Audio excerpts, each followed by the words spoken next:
So everyone, welcome to the next episode of Agile Chatter. And today we've got Angie and Tony from Storelink. Hi team. Hi. And we'll just kick off by can you tell everyone who may not know what Storelink is about and your roles in Storelink? Okay, so thank you very much for having us. I'm Angie. I'm the General Manager and one of the owners of Storelink. We are a sales and merchandising agency.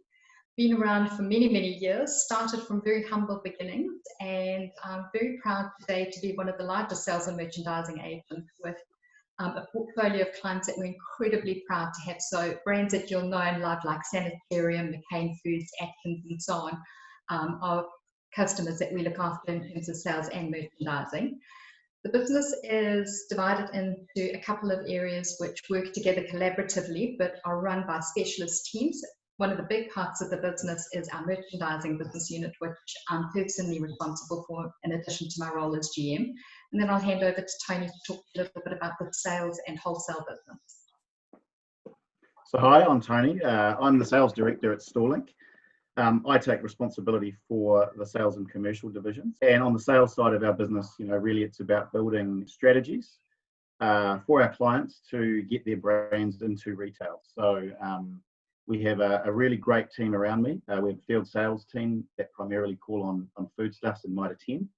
And then we have a client management team and key account team that help build that strategy with our clients. So really great team, and we've got some fabulous clients on board as well. Even now we're doing this from lockdown in Auckland level 3. So what sort of impact has this pandemic had on merchandising, and are there any new ways in which brands are sort of marketing to consumers in this new sort of weird, challenging time?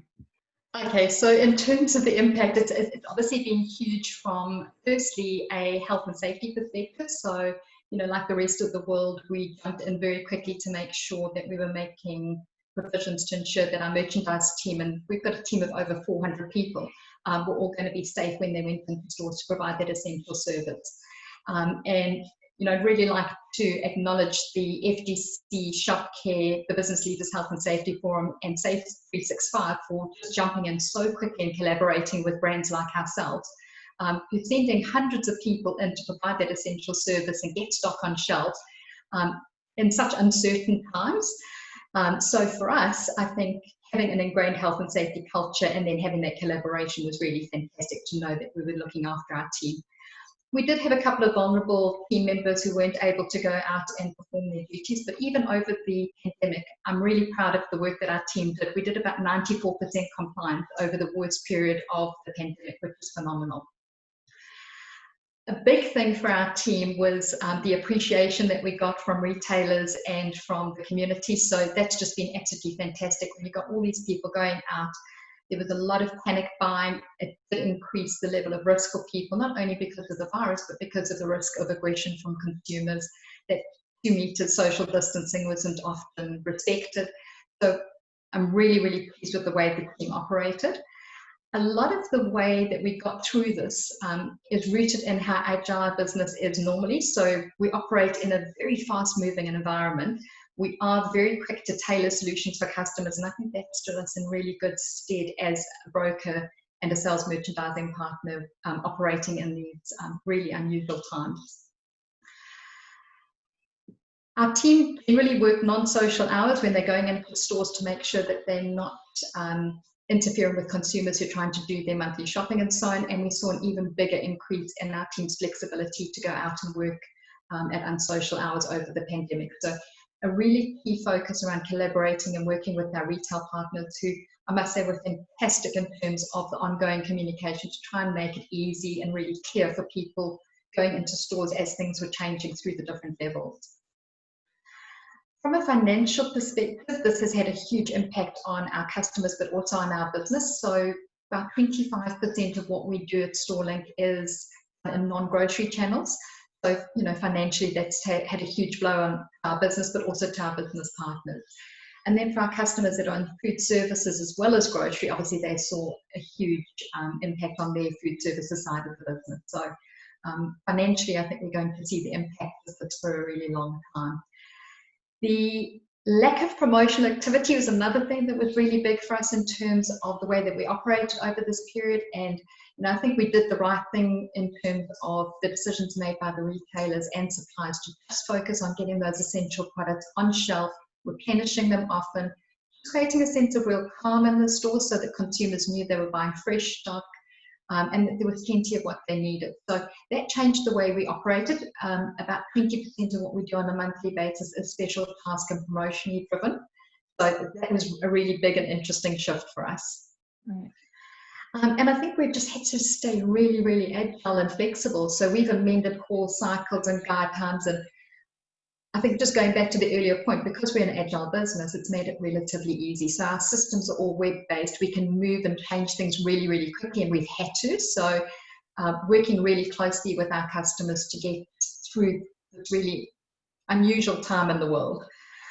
I think one of the things that I touched on earlier, which is worth acknowledging, is the panic buying which we saw last time definitely did make it quite challenging for us to perform our jobs in stores effectively. And as we've gone into this lockdown again in Auckland, I'm just really urging consumers to behave sensibly and be kind to each other, because we don't want to have our people at any more risk than they need to be going into the stores to make sure that we're looking after our communities and our retailers and our customers. Absolutely.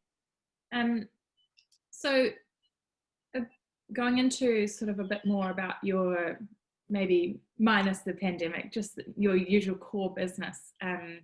If a brand approaches you to help them get better ranging or placement, what is the first hurdle that they usually have to overcome or they stumble across from your experience?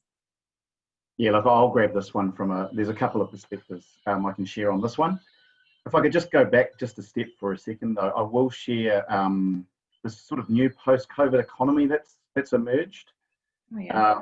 So that has really changed the retailer and consumer behaviours. So the first thing that we really have to do is really assess the current environment from a retailer perspective, and we know things are changing there very quickly. And post-COVID, particularly the first lockdown, consumer behaviour has changed dramatically.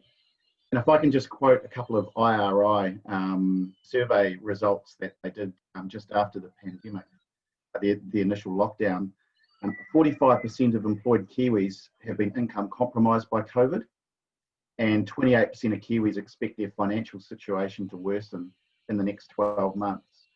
So that's kind of the context that we're trading in. And then you overlay that with the changing operations at Foodstuffs and the way in which they go to market. There's some real guidance that we have to provide around taking brands to market in that environment. So just in terms of getting to market, in terms of ranging and placement, it really depends on how far progressed they are with the various retailers.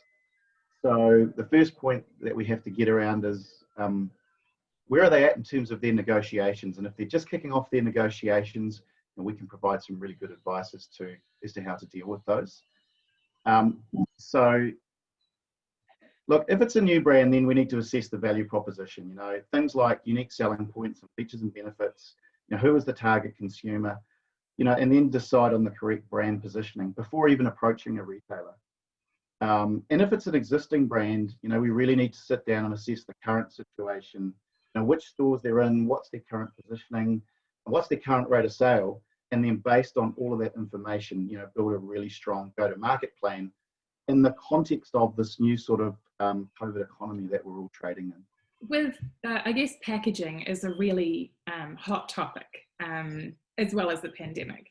But if brands are looking to sort of assess their packaging and branding options so that they're more in line with what retailers want, is that something that you can help with or give advice on?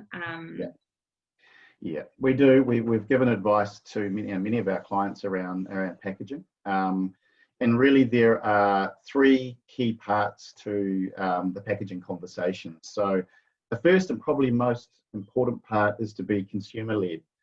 So focusing on what the proposition and focusing on those sort of consumer trends and demands. So one of those right now, of course, is sustainability.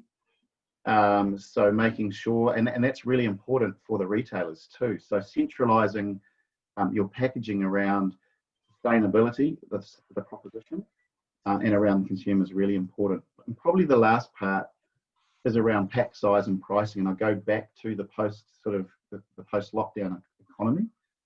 It's critical, particularly when consumers are more budget conscious, that the pack size and pricing is right. So, we ask the questions around, if it's a very large pack size with a very high price, is that the right thing for, say, a pack and save environment? Should the packaging be a smaller size, more approachable in terms of price point for the consumer? So, yeah, really three key things: be consumer-led, focus on sustainability, and look at pack size and pricing. Those are probably the three key things. Right. And when brands are already in the store, what sort of challenges do they face when they want to raise their profile or their placement or in store? Yeah, that's a good question. So if they're currently in store, really it's around understanding that changing retailer environment, and that is changing very, very quickly. And a lot of the work that we're currently doing is really explaining to our current partners the environment that we are now trading in, particularly around the Foodstuffs North Island operational model. So unless those brands are doing things that fit with that North Island operational model, it's going to be quite challenging. And then, of course, we need to understand the various demands of New World's countdowns and pack and saves, and making sure we're delivering on their propositions. Part of that's really around understanding the category dynamics. So looking at the category, what's going on in the category with the current brands, and then really importantly, what's going on with the new brands that are innovating within the category, and then trying to understand where their brands sit within that environment. If they're a new brand coming to market, you need to sort of look at all of those factors, but then you also need to look at cost of entry. And that's something that we really try and highlight when a brand comes to us. There is a cost of entry of going into the trading environment. If you want to build a brand in grocery, you may not get returns straight away. So there's a level of investment that you need to be able to stomach in order to build a really strong brand within that grocery environment. All very important points, and there's often a lot to remember or to go through when you're a brand, whether you're already there in store or you're looking to get in there. So there's a lot of things to think about, and I'm sure that brands can come to you to help them get to consumers. So thank you both for your time today. It was really interesting to hear more about what Storelink does and how they can help brands. Where can brands come to find you? What is the best way of contact? So Tony and I are always a call away and love to chat to anybody who's interested in using our services. Our numbers and our details are available on our website, which is www.storelink.co.nz. And there is a contact us link on the website. So we'd love to hear from anybody who needs to get their brands into consumers' hands in the New Zealand market. Wonderful. And I'll put the link below in our YouTube channel. Right. Thanks so much. Guys. Thank you. Cheers.